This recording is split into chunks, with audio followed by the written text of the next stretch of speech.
Hi, this is Anthony. Welcome back to my show. Now, remember, I'm not a financial advisor, just somebody who's done pretty well financially on my own with things that I've learned from other people. And so I encourage other people to take the steps that they need to take to get their financial lives back on track or on track in the first place.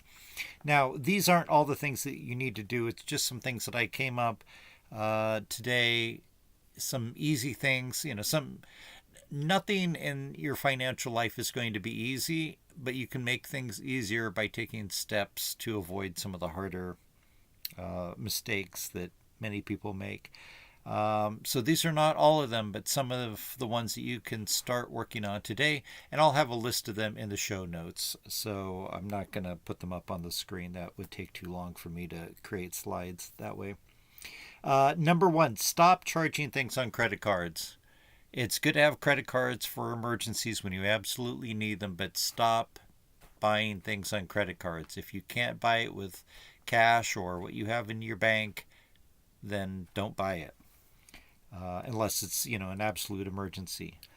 Second, pay off your bad credit. That is your bad credit card debt, which is usually going to be pretty high. Uh, Try to pay that off as soon as possible. Then work on better debt, such as car loans, student loans, or a mortgage.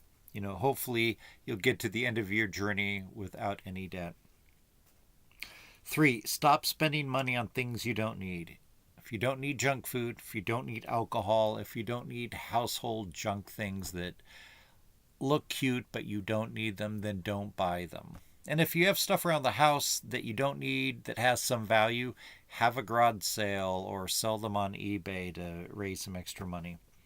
Then create a budget by tracking your spending and figure out what it is that you and your partner and your family want to spend in each category each month, including setting aside money for savings and investment and an emergency fund. So the next one is create an emergency fund.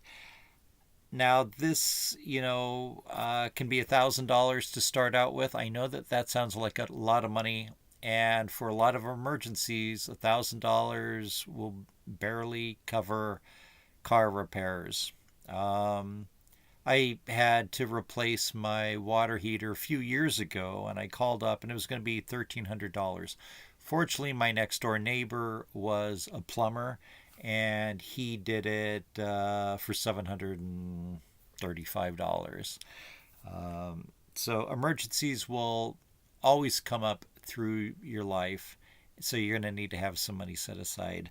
What some advisors recommend is save up $1,000 as fast as you can. Put that in a separate bank account, and then each pay period or each month add $100 to it or whatever you can afford.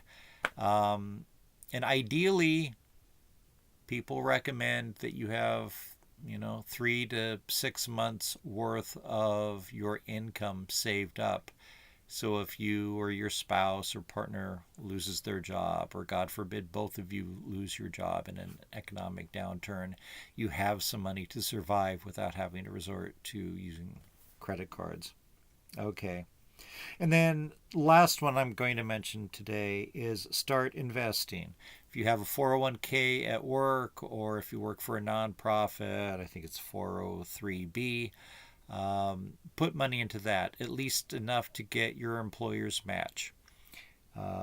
If you're eligible for a Roth IRA, then start contributing money to that. And if you don't know what that is, look it up. It's not very complicated, and it's one of the best investment vehicles out there.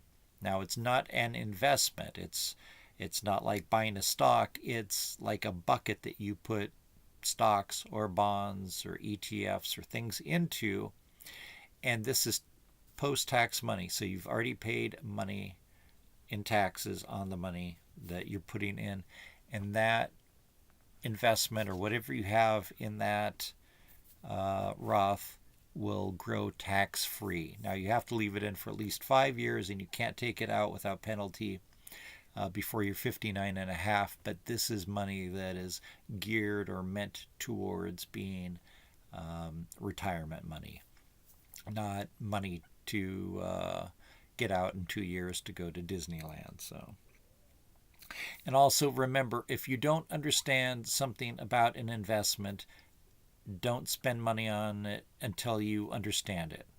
Okay, so if somebody's trying to sell you an annuity and you don't understand that, then keep on doing research. Most investments, you don't have to buy it today. It'll be for sale tomorrow. It'll be for sale next week. Now, it's important to start putting money in as soon as you can, but don't throw money into something that you don't know what it is, that's risky. You're going to lose your money and then get turned off as far as investing, and the whole thing gets derailed. So many people have relatives that lived through the Great Depression, and they warn you against investing in the stock market. Well, that was a long time ago. Things have changed. Investing in a broad-based exchange-traded fund or mutual fund with a long-term time horizon should do pretty well. You shouldn't lose money in the long run if you put money in consistently and just leave it alone. So I'd love to hear from you. Remember, I'm not a stock advisor, just somebody interested in investing in the stock market, living the best life they can with the money that they make, being frugal, being prudent. So I'd love to hear from you. Leave a comment in the comments section. I read them all and I eventually respond to them. If you haven't already, please hit like, please hit subscribe. Check out my other videos. I cover a wide range of topics like unsolved mysteries, but also a lot of financial and stock related videos. So I'll end here. Thank you so much. Hope to hear from you soon.